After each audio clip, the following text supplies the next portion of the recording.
Hello class, welcome back बच्चों। लो पहले बच्चों स्टार्ट कर रहे हैं नया लेक्चर। बाबू, लास्ट लेक्चर में थोड़ी सी चर्चा हमने कंपनी पर कर ली थी, बिल्कुल थोड़ी सी चर्चा। बाबू, चर्चा को शुरू से शुरू करा,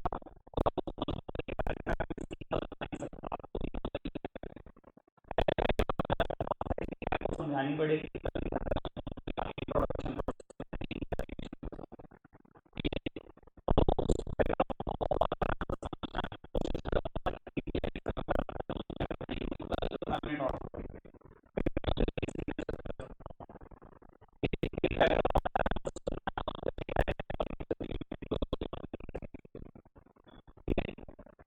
मैंने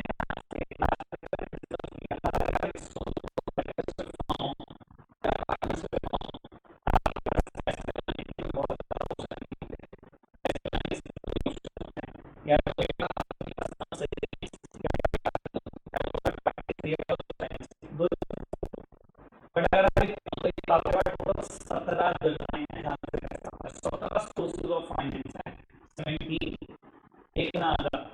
अब उन 17 में से सबका तो डिस्कशन नहीं करना, लेकिन मैंने आपको कहा था कि मुझे 3 चीजों के बारे में बहुत स्पेशली पढ़ाना है आपको, उससे कंपनी क्लियर हो जाती है कि कंपनी क्या चीज है। ठीक? तो वो समझते चलता हूँ 3 चीजों के बारे में। एक नाम था उसमें बेटा डिवेंचर्स का, एक बेटा उसमें प्रेफरेंस शेयर कैपिटल का, प्रेफरेंस शेयर कैपिटल, और एक नाम था बेटा उसमें इक्विटी शेयर कैपिटल का। लो पहले बच्चों श्री गणेश करते हैं, अच्छे से समझते हैं इस चीज को। बाबू, मेरी कंपनी बन चुकी है, कंपनी कभी धंधा करेगी बेटा हमेशा लोगों के पैसे से, पैसे नहीं है कंपनी के पास। अब मुझे धंधा करना है, मुझे इन्वेस्टर की जरूरत है, कोई आए नहीं कंपनी में इन्वेस्ट करो ना करे, शुरू करो बेटा। मैं आप सबसे रिक्वेस्ट करी,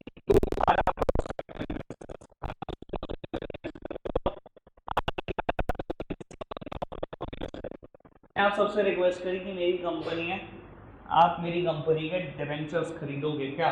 मैं रिटर्न दूंगा। बहुत ठीक था। आपने कहा जी खरीद तो लेंगे, रिटर्न ही बता दो पहले कितनी दोगे। तो बाबू, डिवेंचर के सामने हमेशा एक रेट ऑफ इंटरेस्ट लिखा होता है, जो बताता है कि बेटा साल का ब्याज कितना है, पर एनम इंटरेस्ट रेट कितना है। बाबू, अगर मान लो मैंने आपसे 10 लाख रुपए लिए हैं, तो बेटा मुझे हर साल कितनी ब्याज देनी है? 9%, यानी कि 90,000 रुपए आपको ब्याज देनी है। बाबू, डिवेंचर होल्डर और कंपनी के बीच में एक एग्रीमेंट साइन होता है पहले दिन पैसे लेते टाइम में, कि ये पैसे आप कितने दिनों के बाद वापस करोगे। बाबू, जब भी आप डिवेंचर से पैसा लेते हो, कम से कम 5 साल के लिए मिलता है, और ज्यादा से ज्यादा 20 साल। कम से कम कितने साल? 5 साल, ज्यादा से ज्यादा 20 साल। सब सामने देखे ना, बी वेरी अटेंटिव। मैं किससे कुछ पूछूं, मुझे आंसर चाहिए बेटा। बाबू, कम से कम 5 साल, ज्यादा से ज्यादा 20 साल के लिए पैसा मिल सकता है। मान लो मैंने आपसे 10 साल के लिए 10 लाख रुपए लिए, ठीक है, एग्रीमेंट में लिखा 10 साल के लिए पैसे लिए। पहले साल के बाद आपके 10 लाख में मैंने 9% ब्याज दी, 90,000, कोई दिक्कत कोई परेशानी तो नहीं। दूसरा साल बीता, मैंने फिर 90,000 रुपए ब्याज दी, कोई दिक्कत तो नहीं। तीसरा साल बीता, फिर 90,000, ये कहानी 9 साल तक चली। 10वें साल आपके 90,000 रुपए का ब्याज और आपका प्रिंसिपल अमाउंट 10 लाख रुपए भी वापस। समझ में आ रहा है डिवेंचर के साथ क्या टर्म्स एंड कंडीशन रहती है कंपनी की? कोई दिक्कत कोई परेशानी तो नहीं? अभी पता लग जाएगा डिवेंचर ओवरऑल है क्या। बाबू, प्रेफरेंस शेयर कैपिटल क्या चीज होती है? चलो डिवेंचर थोड़ा थोड़ा समझ में आने लगा कि क्या चीज है। बाबू, आप सब इन्वेस्टर्स हो, मैंने आपको कहा चलो आपने 10 लाख डिवेंचर में तो इन्वेस्ट कर दिए मेरी कंपनी के, प्रेफरेंस में भी करोगे क्या इन्वेस्ट?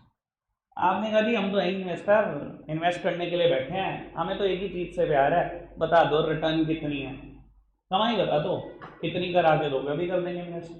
बाबू, जैसे डिवेंचर के आगे एक रेट लिखा होता है, बिल्कुल वैसे ही प्रेफरेंस के सामने भी बेटा एक रेट लिखा होता है, जो बताता है पर एनम प्रेफरेंस डिविडेंड कितना है। वर्ड भी नहीं सुने होंगे आपने आधे से ज्यादा, आराम से सुनते रहना। बाबू, ये बताता है कि साल का प्रेफरेंस डिविडेंड कितना मिलेगा। भैया, इसको मिलता है इंटरेस्ट, इसको मिलता है प्रेफरेंस डिविडेंड, ठीक है ना? मैं लिख देता हूं, या इस पेज पे नहीं लिखता अभी बाबू, इसको मिलता है प्रेफरेंस डिविडेंड। ठीक है ना, आधे से बच्चे लिखते टाइम गलती करते हैं, लिख देते हैं डिविडेंट। डेंट कुछ नहीं होता बेटा, डिविडेंड। लो जी सुनना आराम से। मैंने कहा जी साल का 12% कमा कर दूंगा, प्रेफरेंस डिविडेंड दूंगा। आपने कहा पैसे कितने साल में वापस करें। मैंने कहा आज ही कॉन्ट्रैक्ट साइन कर लेते हैं। जैसे डिवेंचर के पैसे 5 से 20 साल में वापस करने होते हैं, वैसे ही बेटा प्रेफरेंस के पैसे भी 5 से 20 साल में वापस करने होते हैं। मान लो मैंने आपसे 10 लाख रुपए लिए और 10 ही साल के लिए लिए और प्रेफरेंस के थ्रू पैसे लिए, तो पहले साल क्या दूंगा, 10 लाख पे 12% प्रेफरेंस डिविडेंड, मतलब 1,20,000 का प्रेफरेंस डिविडेंड। दूसरे साल क्या दूंगा, 1,20 का प्रेफरेंस डिविडेंड। तीसरे साल क्या दूंगा, 1,20 का प्रेफरेंस डिविडेंड। ये कहानी 9 सालों तक चलेगी। 10वें साल 1,20 का प्रेफरेंस डिविडेंड और 10 लाख रुपए प्रिंसिपल अमाउंट, दोनों वापस। समझ में आ रही बात? कोई दिक्कत कोई परेशानी तो नहीं? बाबू मैंने कहा मेरी कंपनी के इक्विटी शेयर्स भी खरीदोगे क्या? आपने कहा खरीद लेंगे। कमाई बता तो क्या करा था तो? बाबू मैंने आपको जवाब दिया कि दुनिया में कोई कंपनी ऐसी नहीं है जो इक्विटी शेयर पे कमाई बना सके। आपने पूछा क्यों, इसका कोई रेट नहीं है क्या? बाबू इसका कभी कोई रेट बता नहीं सकता, कोई भी नहीं बता सकता। अब मुद्दा उठता है क्यों नहीं बता सकता? सर 15 मिनट के बाद इस बात का आंसर मिलेगा, इसका रेट कोई क्यों नहीं बता सकता। सब अटेंटिव रहेंगे, बिल्कुल अटेंटिव। जब मैं पूछूंगा तो आप कह देना कि हाँ आपने बोला था ये बात। 15 मिनट के बाद क्लियर करूंगा इसका कोई रेट क्यों नहीं होता। पर मैंने आपको एक जवाब दिया कि कमा कर तो दूंगा, पर मुझे भी नहीं पता है कि कितनी अमाउंट कमा कर दूंगा, पर जो कमाई दूंगा उससे बोलेंगे इक्विटी डिविडेंड। क्या बोलेंगे? Equity dividend. समझ में आ रही है बात? पक्का से क्लियर बात? एक बात मैंने ये रटवा दी अभी तो बोल रहा हूँ ऑन स्क्रीन, एक रटवा दी कि कोई रेट नहीं होता, मैं कंफर्म कर दूंगा। दूसरे भी रटवा देता हूँ। सर इसके वैसे कितने साल में वापस करने होते हैं? फटाफट से बोलना। 5 से 20 तय कर लो, कितने साल में करोगे? 5 से 20। प्रेफरेंस के? सर इक्विटी के वैसे कंपनी पूरी जिंदगी भर वापस नहीं करती। सुनते रहना, क्यों नहीं करती? 15 मिनट बाद दो बातों का आंसर करना है मुझे 15 मिनट के बाद। पूरी जिंदगी कंपनी पैसे वापस नहीं करती। आओ जी प्यारे बच्चे सब सामने देखते रहेंगे। मैंने 3 चीजों का कंपैरिजन करा on the basis of cost. देखो आप सब इन्वेस्टर्स हो, आपके लिए मैं कुछ भी अमाउंट दूंगा, चाहे इंटरेस्ट दो, चाहे प्रेफरेंस डिविडेंड दो, चाहे इक्विटी डिविडेंड दो, ये सब रिटर्न है। पर बाबू ये मैं टेबल बता रहा हूँ इन्वेस्टर के एंगल से नहीं, कंपनी के एंगल से। बाबू आपके लिए जरूर रिटर्न है, कंपनी के लिए तो तीनों चीजें खर्चा ही है ना। अगर इस पे ब्याज दूंगा खर्चा कर रहा हूँ, इस पे डिविडेंड दे रहा हूँ खर्चा कर रहा हूँ, इस पे इक्विटी डिविडेंड दे रहा हूँ खर्चा कर रहा हूँ। समझ में आ रही बात? तो मैंने कंपनी के एंगल से लिखा है कॉस्ट, इन्वेस्टर के एंगल से सोचोगे तो रिटर्न लिख सकते हो। पर बाबू ये टेबल मुझे कंपनी के एंगल से चाहिए, इन्वेस्टर के बारे में मैं दूर दूर तक नहीं सोचा। ठीक है, मुझे कंपनी पढ़नी है, इन्वेस्टर नहीं पढ़ूंगा। समझ में आ रही बात? तो बाबू डिबेंचर की कॉस्ट है इंटरेस्ट, प्रेफरेंस की कॉस्ट है प्रेफरेंस, बोलना फटाफट से क्या है? Dividend, preference dividend. और इक्विटी की कॉस्ट है बेटा इक्विटी डिविडेंड। समझ में आ रही है बेटा बात? कोई दिक्कत कोई परेशानी तो नहीं? अब एक बात और समझ लें, अगर बाबू कभी मैं वर्ड बोलूं शेयर या शेयर कैपिटल या डिविडेंड, आपके कान में आवाज पता है क्या जानी चाहिए? Equity share capital, equity dividend. यानी कि अगर मैं सिंपल वर्ड शेयर बोलूं, शेयर कैपिटल बोलूं, डिविडेंड बोलूं, मेरा मतलब इक्विटी से होगा। बाबू प्रेफरेंस के लिए प्रेफरेंस वर्ड लगाना बहुत जरूरी है। इसको मैं ऐसे नहीं कह सकता डिविडेंड, प्रेफरेंस ही डिविडेंड। शेयर नहीं कह सकता, प्रेफरेंस ही शेयर। अगर मैं शेयर बोल रहा हूँ मतलब इक्विटी की बात कर रहा हूँ, शेयर कैपिटल बोल रहा हूँ मतलब इक्विटी शेयर कैपिटल की बात कर रहा हूँ, और डिविडेंड बोल रहा हूँ तो इक्विटी डिविडेंड की ही बात कर रहा हूँ। कोई दिक्कत तो नहीं? बिल्कुल क्लियर है अभी तक बात? आगे बढ़ाए। अब बाबू बहुत मजेदार बातें आनी शुरू होंगी, ठीक है ना, और नॉलेज बहुत एक्स्ट्रा नॉलेज मिलने वाली है आपको, आराम से सुनते जाओ। बाबू कंपनी के एंगल से सोचोगे ना तो डिबेंचर और बैंक लोन दोनों में कोई अंतर नहीं होता। मैं कंपनी हूं, मेरे पॉइंट ऑफ व्यू से सोचो, मैं बैंक से लोन ले आऊं या आप सबसे डिबेंचर के तौर पे पैसा ले, एक ही बात है। आप कहोगे कैसे की बात है, लाओ मैं प्रूव करता हूँ। तो वो अच्छा एक बात बताओ, मैंने अगर आपसे पैसा लिया है, क्या मैं आपको ब्याज दे रहा हूँ रेगुलरली? दे रहा हूँ। बाबू आपसे पैसा लिया है, क्या एक टाइम के बाद आपका प्रिंसिपल अमाउंट भी वापस कर रहा हूँ? कर रहा हूँ। अच्छा मैं बैंक से कर्जा लेता तो ब्याज ना देता? देता। और प्रिंसिपल अमाउंट ना वापस करता? करता। कई बच्चे ना मुझे कहते हैं भैया डिफरेंस है। मैं कहा जी बता कैसे? कहते जी बैंक से कर्जा लेते तो प्रॉपर्टी गिरवी रखते, मॉर्टगेज करते। गिरवी रखने को बोलते हैं मॉर्टगेज करना। बाबू आपकी नॉलेज के लिए बता देता हूँ, अगर आप डिवेंचर से भी पैसा लेते हो तो उसके लिए भी प्रॉपर्टी मॉर्टगेज होती है। यानी कि अगर मैंने आपसे 10 लाख रुपए लिया है ना, तो आपके फेवर में कहीं ना कहीं प्रॉपर्टी गिरवी रखी होगी 12-15 लाख रुपए की, कि अगर मैं कभी आपके पैसे ना चुका पाऊँ बेच लेना प्रॉपर्टी। जो काम बैंक लोग कट कॉपी पे सेम है, कंपनी के पॉइंट ऑफ व्यू से सोचोगे तो। क्या बात समझ में आ रही है अभी तक? सब अटेंटिव है ना? सुनाई दे रहा सबको? बिल्कुल क्लियर? हर्षित भाई ओके? चलो ठीक है, आगे बढ़ाते हैं बात को। बाबू अब मैं कंपैरिजन करने जा रहा हूं इन तीनों का एक और बेसिस पर, वो बेसिस है रिस्क। वैसे मैं आपको बताऊं, आज 12th क्लास में बिजनेस स्टडीज में कुछ बच्चे बैठे थे मेरे पास। 3 बच्चे ऐसे हैं जिनको मैंने बिजनेस स्टडीज 11th में नहीं पढ़ाई। आज मैंने उनको एक टॉपिक पढ़ाया। मेरे बच्चे कह रहे क्या करा रहे हो भैया? रटा पड़ा, एक साल में 5 बार कराता हूँ। 12th में आए हुए बच्चे, भैया डिवेंचर ये क्या होता है?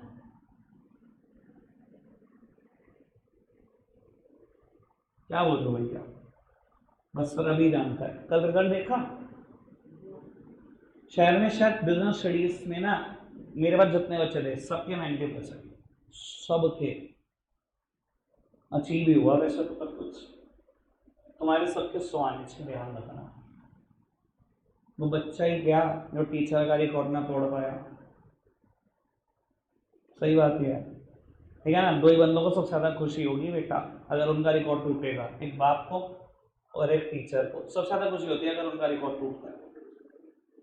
मुझे बहुत खुशी होगी पर्सनली, तोड़ दो बस रिकॉर्ड, रहने ना पाए 98 का रिकॉर्ड। मेरे बीएसपी में 98 थे, पिछले 5 साल में लगातार बच्चे तोड़ते जा रहे हैं 100 कल भी आए ना 100। शहर में 2 ही बच्चों के बीएसपी में 100 आए हमारे पास का। चलो जी खैर, करते हैं बेटा चर्चा को आगे बढ़ाते हैं। बाबू अब मैं बात करने जा रहा हूँ रिस्क की। काम की बात है, आराम से समझना बेटा। अगर मीटर देख रहे हैं सब, मेरी कंपनी चल रही थी, मैंने 10 लाख इससे लिए, 10 इससे लिए, 10 इससे लिए, पैसे हो गए 30 लाख। 25 लाख की खरीदी मशीन, 5 लाख का खरीदा रॉ मटेरियल। ठीक है, टेक्सटाइल बनाने का मोड़ है, हमने धागा खरीद लिया, कपड़ा बना रहे हैं और बेच रहे हैं, ये काम शुरू कर दिया कंपनी 30 लाख रुपए से। ठीक है, अब वो पहले साल काम किया, पहले साल हुआ लॉस, कुछ नहीं कमाया बल्कि गवा दिया, लॉस हो गया 1.5-2 लाख का। मेरी तरफ देखना भैया, 1 साल बीत चुका है, डिवेंचर का इंटरेस्ट देना है, पैसे नहीं है। अगर मैं ना दूं क्या रिस्क आएगा? अगर ना दूं, सर इनसे पंगा ना लेना। कंपनी अगर सबसे ज्यादा किसी से डरती है ना, तो वो डिवेंचर होल्डर से डरती है। अगर इनके पैसे में आपने एक दिन का भी डिफॉल्ट कर दिया, इधर इन प्रिंसिपल और इन इंटरेस्ट, किसी में भी एक दिन का भी डिफॉल्ट कर दिया, ये इतने तगड़े लोग हैं सीधा हाई कोर्ट जाएंगे, कंपनी बंद कराने के ऑर्डर ले आएंगे। इनके पैसों से बनना नहीं बाबू, यानी कि इनके तो पैसे अरेंज करके देने ही पड़ेंगे। फटाफट बताओ, क्या इनका पैसे अरेंज करके देने पड़ेंगे? सर कंपनी कौन बंद कराएगा? देने ही पड़ेंगे ना। कहीं से लाओ बेटा, कहीं और से लोन लेकर इनके पैसे दो, कहीं से बेटा और कर्जा उठाओ बाबू, रिश्तेदारों से मांगो, इनकी ब्याज नहीं रुक सकती, ना ही इनका प्रिंसिपल अमाउंट, कंपनी बंद हो जाती है बेटा। तो बाबू डिवेंचर के साथ जो रिस्क इन्वॉल्व है, इसे हम बोलते हैं हाईएस्ट लेवल ऑफ रिस्क। इससे ज्यादा रिस्क की कोई चीज ही नहीं है बेटा। समझ में आ रही बात? तो बाबू मान लो आपने 90,000 रुपए कहीं से उठाए और इनकी ब्याज दे दी, ये तो काम निपटा बाबू। लेकिन 1 साल बीत चुका है, इसके भी तो 1,20,000 देने मेरे एग्जाम्पल में, 12% 10 लाख का, 90,000 तो उठा के दे दिए कहीं से, अब 1,20,000 का क्या है? सर लॉस है, नहीं दिए जा रहे, मत दो। प्रेफरेंस वाले कंपनी नहीं बंद करा सकते क्या? फिर ये क्या कर सकते हैं? सर देखो, इनके साथ ना कंपनी बंद करने जैसी नौबत नहीं आती। जो मार्केट में प्रेफरेंस शेयर इशू होते हैं ना, उन्हें हम बोलते हैं cumulative preference share. Cumulative, cumulative का मतलब समझते हो, ऐड करना चीजों को। यानी कि बेटा अगर आपने पहले साल इनका डिविडेंड नहीं दिया तो अगले साल पता कितना हो जाएगा, 1,20,000 पिछले साल का, 1,20,000 इस साल का, कितना हो जाएगा अगले साल, कितना देना पड़ेगा। कंपनी बंद नहीं करा सकते पर इनका पैसा नहीं मरता, अगले साल कितना देना पड़ेगा, 2,40। अच्छा अगर अगले साल भी ना दिया तो 1,20,000 1,20,000 1,20,000 कितना, 3 साल। समझ में आ रही है बात। क्या कंपनी बंद करा देंगे ना बाबू, इतनी पावर नहीं है, पर अपने डिविडेंड को कैसे लेते हैं, ये क्यूमुलेट करके लेते हैं, इकट्ठा करते रहते हैं अपने डिविडेंड को, पैसा नहीं होता इनका भी। समझ में आ रही बात। तो बाबू देखो पैसे के साथ बोल रहा है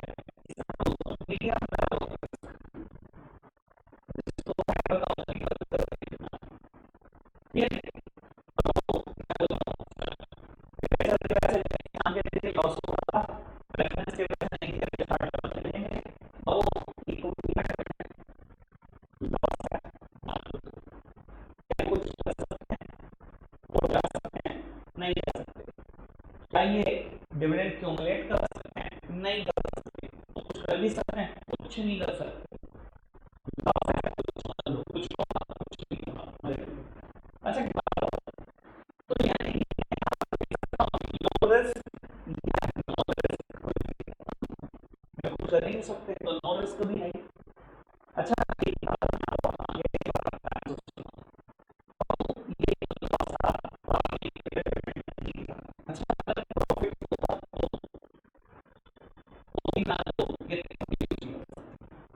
मेरी कंपनी के पास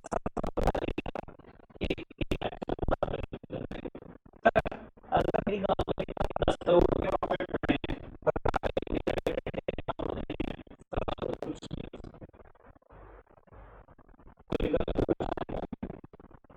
बात समझ में आ रही है।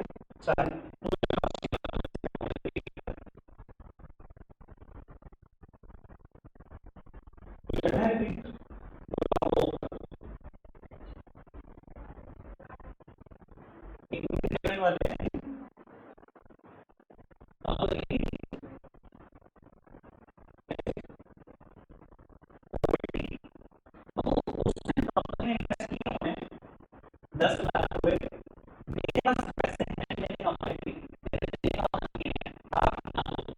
कुछ नहीं कर सकता, तो आपके नाम में क्या हो गया, कुछ नहीं होती।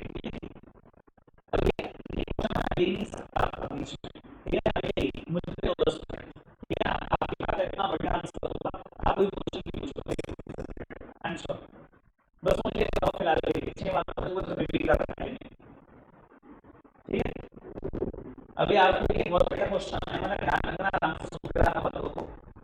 तो अब मैं एक और बेसिस पे कंपेयर करने जा रहा हूँ तीनों को, और उसके बाद डेटा करेंगे, ठीक है। हम बातों को आंसर करेंगे, उससे क्या कुछ हुई है, दो बातों में करवाई हुई है, सबका आंसर करना मुझे और तो थर्ड बेसिस फ्लोटेशन कॉस्ट। अरे ये क्या चीज होती है फ्लोटेशन, तो कैसे कैसे नाम आया, तो वो फ्लोटेशन कॉस्ट में सिंपल भाषा में बोलते हैं cost of raising funds. Cost of raising funds पैसे लेने के लिए तो पैसा खर्च होता है, उससे बोलते हैं फ्लोटेशन कॉस्ट।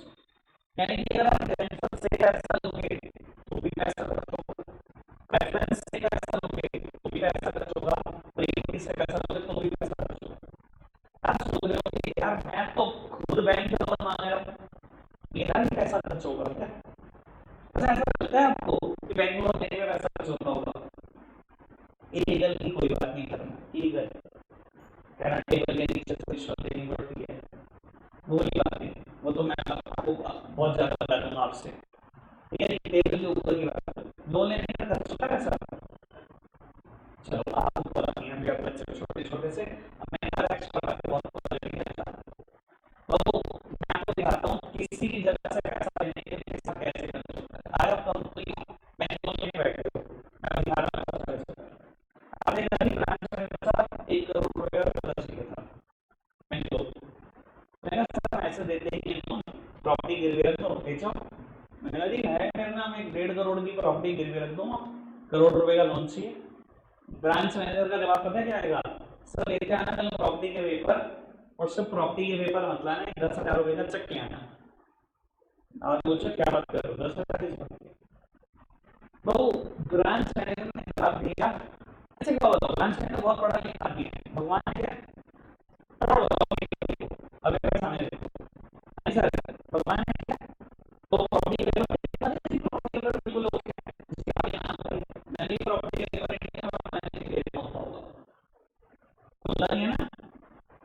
तो बाबू होता क्या है डिजाइन, जब भी आप ब्रांच के पेपर लेके आते हो, ब्रांच के पैनल पे, हर बैंक के पैनल पे 4-5 एडवोकेट होते हैं हर शहर में।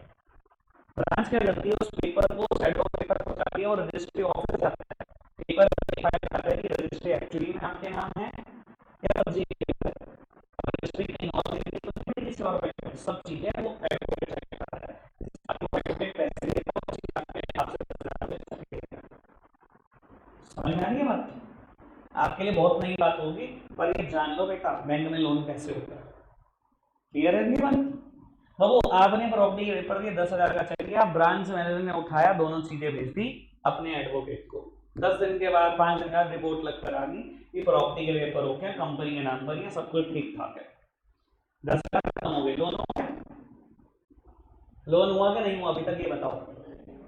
खर्च हो गए, किसी को पैसा नहीं, पैसा दिखाई दे रहा है, कमाल की बात बता रहा हूँ, आराम से सुनो। प्रॉपर्टी प्रॉपर्टी देखूंगा, फिजिकली वेरीफाई करूंगा कहाँ पर है, दिखा लो, दिखा लाता हूँ, क्या दिक्कत है? दिक्कत बस इस बात की कि आपको 5,000 रुपये मैं अपनी एक्टिवा पे ले जाऊंगा, अपनी एक्टिवा पे छोड़ दूंगा, रास्ते में समोसे छोड़ लेंगे।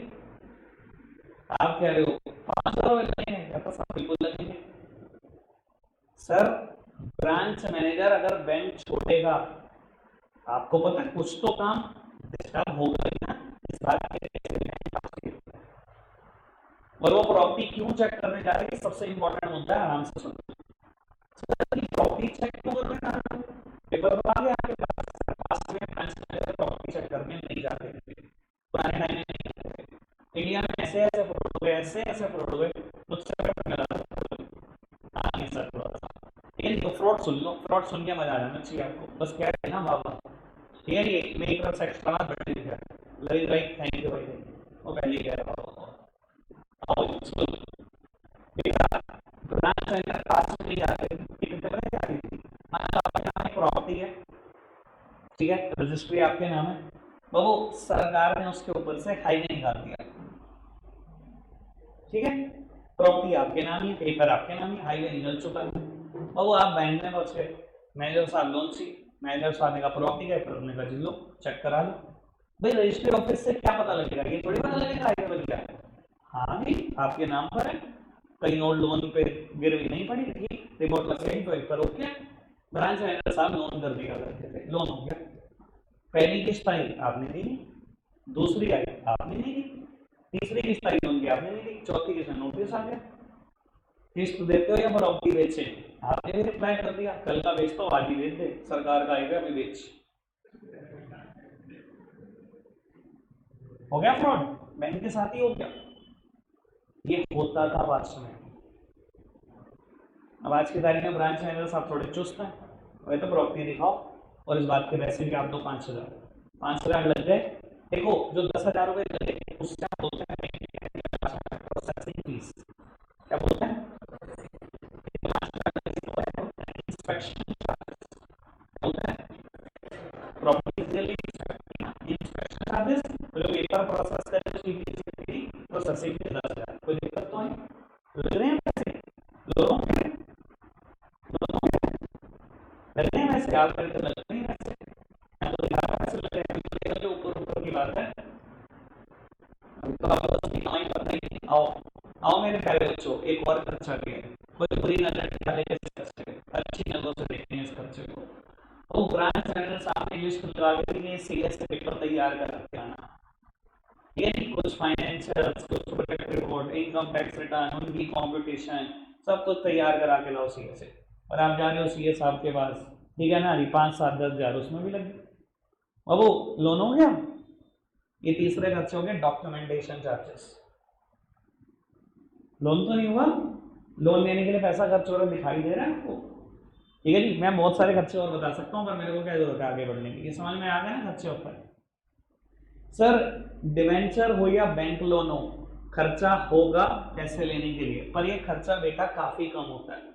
यानी कि जितना लोन लेना है लगभग उसका 2.5% लीगल खर्चा है। यानी कि बाबू अगर 10 लाख रुपए का लोन लेना हो तो 25,000 रुपये तैयार रखना, जेब में खर्च हो जाएंगे, हवा भी नहीं आएगी।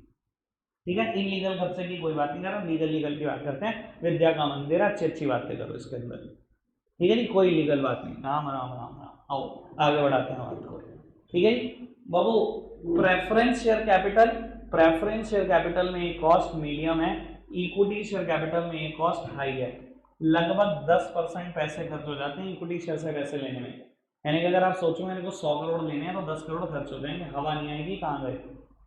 अभी मैं खर्चे बता नहीं सकता भाई, क्योंकि शेयर के बारे में बहुत लिटिल नॉलेज है। ठीक है जी, अगर फिर भी जानने का शौक है, बाबू मुंबई में बैठी हुई एक कंपनी इक्विटी शेयर इशू कर रही है, सहारनपुर में बैठे हैं, मेरे को कैसे पता लगेगा कि तू शेयर इशू कर रही है? ऐड करना पड़ेगा, और एक टीवी ऐड ना सिर्फ 3 सेकंड का आज तक पे एबीपी न्यूज पे 5 करोड़ खत्म कर देता है। मैं ज़्यादा नहीं बात बता सकता आपको, ये समझ में आ रहा है कुछ खर्चा होता होगा, बस मैं इतना आइडिया दे सकता हूँ आपको। क्लियर है बेटा बात? All okay? टेबल देख लो एक बार फटाफट से, कुछ पूछना है पूछ सकते हो।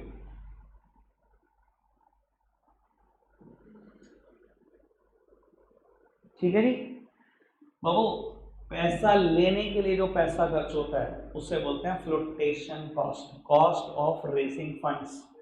ठीक है, और बैंक लोन में कॉस्ट 2.5% के आसपास है, प्रेफरेंस में 5% के आसपास, इक्विटी में हाईएस्ट का 10% तक खर्चा हो जाता है। ठीक है जी बाबू, अब मैं बात को आगे बढ़ा रहा हूँ, मुझे नहीं लगता अभी किसी ने कोई प्रॉब्लम पूछनी है।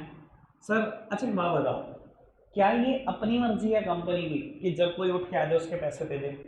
मान लो एक साल बीता, प्रेफरेंस वाले आगे जी हमारा डिविडेंड कंपनी उठा के दे दिया, इक्विटी वाले आगे जी हमारा डिविडेंड आपने उठा के दे दिया, डिवेंचर वाले हैं हमारा, अगले साल डिवेंचर वाले पहले आ गए, उससे अगले साल इक्विटी वाले पहले आ गए। आपकी मर्जी है, जिसको मर्जी जब मर्जी बांट लो। लॉ में प्रोसीजर दिया गया कि किसके पैसे कम मिलेंगे, फिक्स है। अच्छा ये फिक्स सीक्वेंस क्या है बाबू? सीक्वेंस है सामने देखना और बोलना नहीं है। सबसे पहले पैसे मिलते हैं डिवेंचर या बैंक लोन के इंटरेस्ट के, उसके बाद पैसे मिलते हैं गवर्नमेंट के टैक्स के, उसके बाद प्रेफरेंस शेयर कैपिटल को प्रेफरेंस डिविडेंड, उसके बाद इक्विटी शेयर कैपिटल को equity dividend. Sequence is fixed. मेरी तरफ देखना, सबसे पहले डिवेंचर या बैंक लोन का इंटरेस्ट, देन गवर्नमेंट के taxes, then preference share capital का प्रेफरेंस डिविडेंड, डिविडेंड नहीं प्रेफरेंस डिविडेंड, क्योंकि डिविडेंड थोड़ा इक्विटी के लगा सकते हो, इक्विटी शेयर कैपिटल का इक्विटी डिविडेंड। समझ में आ रही है बात? हाँ जी सर, फटाफट से बताओ सीक्वेंस याद करो। डिवेंचर या बैंक लोन का, ज़्यादा देर बढ़ने का मन है क्या आज? मेरा मन नहीं था बढ़ाने का ज़्यादा देर, तुम्हारी इच्छा है, बताओ फटाफट से। डिवेंचर या बैंक लोन का, अच्छा नहीं पढ़ने की ज़्यादा देर इच्छा, तेज बोलना चाहते हो बोलो। डिवेंचर या बैंक लोन का इंटरेस्ट, देन गवर्नमेंट के, देन प्रेफरेंस शेयर कैपिटल का, देन इक्विटी शेयर कैपिटल का। याद रहेगी बात पक्का से? एक बार दो, डिवेंचर या बैंक लोन का, गवर्नमेंट के, प्रेफरेंस शेयर कैपिटल का preference dividend, equity share capital का। ठीक है जी, मैं इस सीक्वेंस को ना लिख देता हूँ क्योंकि मेरे को यहाँ से चर्चा थोड़ी सी करनी है, एक बात तो रटी भी खत्म कर ही जाऊँ। सबसे पहले डिवेंचर का इंटरेस्ट मैं शॉर्टकट में लिख रहा हूँ, देन गवर्नमेंट के taxes, then preference share capital का preference dividend, then equity share capital का इक्विटी डिविडेंड।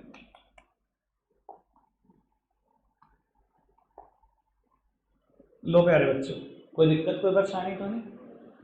बाबू आपको पता है मैं ऐसे ही क्यों बोलता हूँ, डिवेंचर या बैंक लोन का इंटरेस्ट, गवर्नमेंट के टैक्सेस, प्रेफरेंस शेयर कैपिटल का preference dividend, equity share capital का इक्विटी डिविडेंड। ऐसे नहीं बोल सकता, interest tax preference dividend equity dividend. मुझे लगता है ज़्यादा आसान होगा सर, लॉजिक है, ऐसे थोड़ी बाबू मैं कुछ भी बोलता हूँ, हर चीज़ के पीछे लॉजिक होता है कुछ ना कुछ। सुनना बाबू, ये तो बात समझ में आती है, अबे भाई कोई कुछ काम नहीं आने की ये बात जो तूने अभी बोली ना प्रत्यक्ष को, सुनाई भी देगी मुझे, काम नहीं आने की बात यही आएगी काम। हाँ जी बाबू, ये तो रिटर्न बांटने का सीक्वेंस हो गया। इधर देखो, कंपनी प्रॉफिट कमाएगी, ऐसे ऐसे सीक्वेंस में रिटर्न बांटेगी। समझ में आ रही बात? सर क्या होगा अगर कंपनी बीच में ही बंद हो जाए चलते चलते? मैं क्या देखना, मैंने डिवेंचर से पैसा 10 साल के लिए लिया है, प्रेफरेंस है 10 साल, इक्विटी के पैसे मैं जिंदगी में नहीं देता।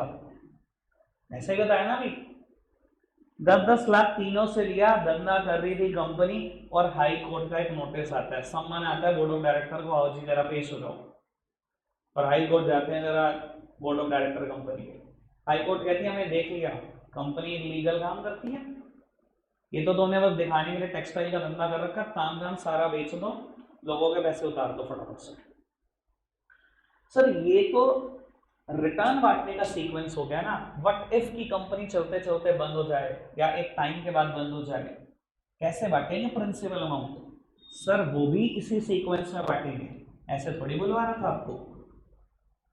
यानी कि सबसे पहले डिवेंचर के 10 लाख वापसी होंगे, कोई दिक्कत तो नहीं। उसके बाद गवर्नमेंट ड्यूज, यार गवर्नमेंट का क्या ड्यू हो सकता है? इलेक्ट्रिसिटी बिल ड्यू हो सकता है, टैक्स ड्यू हो सकता है, जीएसटी ड्यू हो सकता है। फिर बाबू प्रेफरेंशियल कैपिटल के 10 लाख, और फिर बच जाए तो प्यारे बच्चे को भी कुछ देंगे, बच जाए तो। अच्छा एक बात बताओ तो बस मेरे को, बस एक आखिरी क्वेश्चन आज के लिए यार ये, अच्छा आपके पास पैसे हैं 10-10 लाख रुपए, आप क्या खरीदना चाहते हो? अपने इंटरेस्ट से कुछ बता दो। आपके पास 10-10 लाख रुपए सबके पास, अपने इंटरेस्ट से बता दो क्या खरीदना चाहते हो? डिवेंचर, प्रेफरेंशियल कैपिटल या इक्विटी शेयर कैपिटल, गेस कर दो बस, मतलब अपने हिसाब से बता दो जितना आपकी अभी नॉलेज है। प्रेफरेंस शेयर, डिवेंचर्स या इक्विटी? प्रेफरेंस शेयर खरीदना चाहते हो? मैं एक बात बोल देता हूँ सर, इक्विटी वाले ना सबको बुद्धू नजर आते हैं जब तक कहानी इतनी बड़ी होती है सबने। उन्हें पता क्या लगता है यार, लॉस हुआ डिविडेंड नहीं मिलेगा, प्रॉफिट हुआ तो भी अगर ना दें तब भी कुछ नहीं कर सकते, डिविडेंड लेने लगो तो नंबर आखिरी, पता नहीं बचेगा नहीं बचेगा, प्रिंसिपल अमाउंट लेने लगो तो आखिरी। यार चल क्या रहा है दुनिया में, हमेशा हम ही आखिरी रहेंगे क्या? यही लग रहा है ना कि हमेशा आखिरी है, बेकार है इक्विटी शेयर। मैं बता देता हूँ, मैंने जितनी भी शेयर मार्केट में इन्वेस्टमेंट कर रखी है मैं करता हूँ, मैंने आज तक कभी डिवेंचर और प्रेफरेंस नहीं खरीदा, और आई एम श्योर कल के बाद आप कभी नाम नहीं लोगे डिवेंचर और प्रेफरेंस का। ठीक है जी, बस क्वेश्चन इंट्रोड्यूस कर सकता हूँ क्योंकि मैं जितना यहाँ पर पढ़ाऊंगा उतना डेरे इको का बैच होता जाएगा। क्वेश्चन इंट्रोड्यूस कर दिया, 2 रटी हुई बातें पेंडिंग है, ठीक है ना। कल बिल्कुल क्रिस्टल क्लियर हो जाएगी कंपनी 15 ही मिनट में, और शुरू कर देंगे बुक से टॉपिक। रखेंगे आज के लिए इतना ही प्यारे बच्चों, बाय बाय।